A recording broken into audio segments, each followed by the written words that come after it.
तीसरे और चौथे अध्याय में अर्जुन ने भगवान श्री कृष्ण के मुख से कर्म की अनेक प्रकार से प्रशंसा सुनकर और उसके अनुसार बरतने की प्रेरणा और आज्ञा पाकर साथ साथ में यह भी जाना कि कर्मयोग के द्वारा भगवत स्वरूप का तत्वज्ञान अपने आप ही हो जाता है।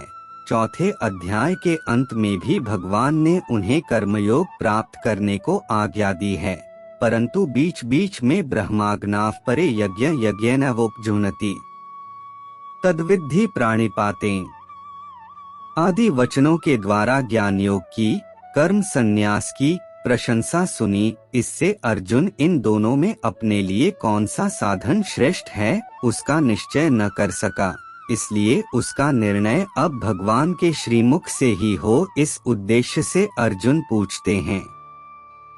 अर्जुन बोले, हे कृष्ण, आप कर्मों के संन्यास की और फिर कर्मयोग की प्रशंसा करते हैं, इसलिए इन दोनों साधनों में से जो एक मेरे लिए भली भांति निश्चित कल्याणकारक साधन हो उसको कहिए।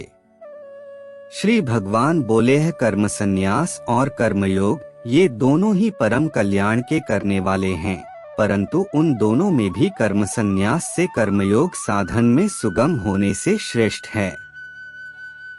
हे अर्जुन, जो पुरुष किसी से द्वेष नहीं करता है और न किसी की आकांक्षा करता है, वह कर्मयोगी सदा सन्यासी ही समझने योग्य है, क्योंकि रागद्वेषादि द्वंद्वों से रहित पुरुष सुखपूर्वक संसार बंधन से मुक्त हो जाता है।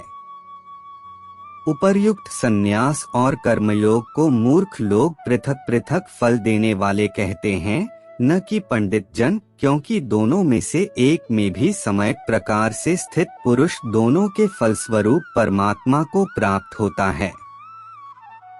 ज्ञानयोगियों द्वारा जो परम धाम प्राप्त किया जाता है, कर्मयोगियों द्वारा भी वही प्राप्त किया जाता है।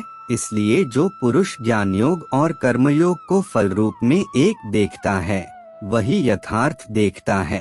परंतु हे अर्जुन, कर्मयोग के बिना होने वाले संन्यास अर्थात मन, इंद्रिय और शरीर द्वारा होने वाले संपूर्ण कर्मों में कर्तापन का त्याग प्राप्त होना कठिन है, और भगवत स्वरूप को मनन करने वाला कर्मयोगी परब्रह्म परमात्मा को शीघ्र ही प्राप्त हो जाता है।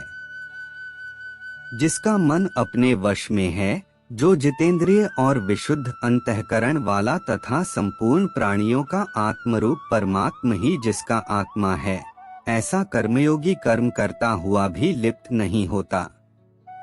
तत्व को जानने वाला सांख्य योगी तो देखता हुआ, सुनता हुआ, स्पर्श करता हुआ, सूंघता हुआ, भोजन करता हुआ, गमन करता हुआ, सोता हुआ, श्वास लेता हुआ, बोलता हुआ, त्यागता हुआ, ग्रहण करता हुआ तथा आँखों को खोलता और मूंदता हुआ भी सब इंद्रियां अपने अपने अर्थों में बरत रही हैं।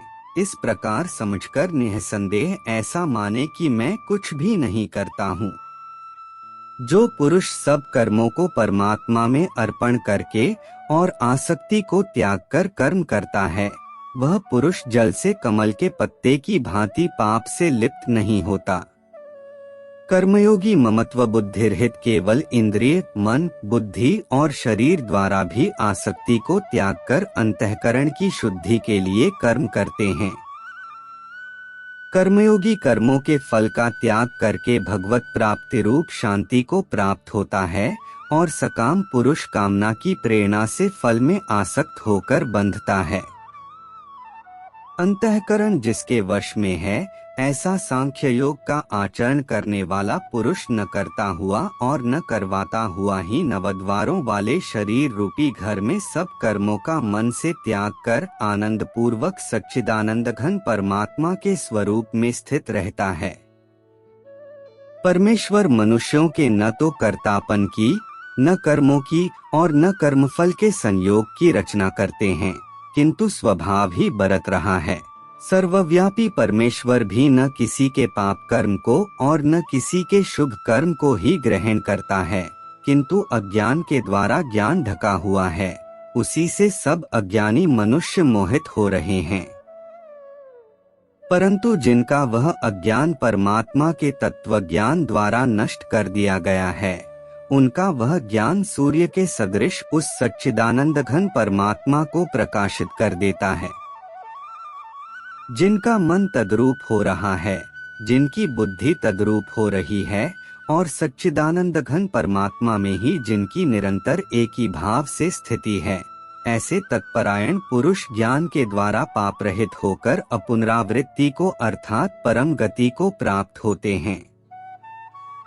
वे ज्ञानी जन विद्या और विनययुक्त ब्राह्मण में तथा गौ, हाथी, कुत्ते और चांडाल में भी समदर्शी होते हैं। जिनका मन संभाव में स्थित है, उनके द्वारा इस जीवित अवस्था में ही संपूर्ण संसार जीत लिया गया है, क्योंकि सच्चिदानंद घन परमात्मा निर्दोष और सम है। इससे वे सच्चिदानंद घन परमात्मा में ही स्थित है। जो पुरुष प्रिय को प्राप्त होकर हर्षित नहीं हो और अप्रिय को प्राप्त होकर उद्विग्न न हो, वह स्थिर बुद्धि, संशय रहित ब्रह्मवेत्ता पुरुष सच्चिदानंद घन परब्रह्म परमात्मा में एक ही भाव से नित्य स्थित है।